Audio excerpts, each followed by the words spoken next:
Angas! Okay. Hustler dito si Stel. Pero sa pag-coach, matatalo siya sa akin. 18, I have already watched Estelle's one. This is Pablo's one. Coach Pablo. Okay. So, ang cute ng mga toys. Ito, Jackstone. Hindi ko siya madalas nilalaro. Pero madalas kasi yung mga naglalaro nito yung nung bata ako, yung mga girls. Pero minsan nakikisali ako. Tapos recently nilaro namin to nung concert. Talo ako, hustler dito si Stel. Pero sa pag-coach, matatalo siya sa akin. So, abangan yun na yan. Ito naman, ito favorite character ko to. One of my favorite characters actually, si Michelangelo. Gamit siya ng nunchaku. Kasi ang angas ng nunchaku eh. Kapatid niya si Leonardo, si Donatello, tsaka si Raphael. Yun. Angas na si Raphael kasi meron siyang, hindi ko alam, tinidor. Pero ito, angas to.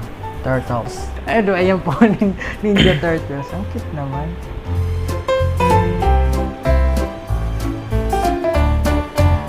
Actually, wala naman eh. Nung bata ako, masaya lang kami na naglalaro kami ng mga kapatid ko.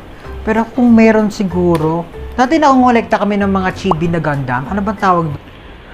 My favorite toys when I was a kid, I think it was a car, and I destroyed so many cars. I don't know if familiar kayo doon. Siguro collection nun. Pero wala eh. Wala naman ako masyadong gusto. Siguro cellphone. Cellphone. Nung bata ako, wala akong cellphone eh. High school. Parang third year high school na ako nagka-cellphone. Yung mga bata kasi ngayon, lahat naka-cellphone eh. No? Hello mga kapuso. Ako nga po pala si Coach Pablo. And abangan niyo po ang The Voice Kids sa GMA.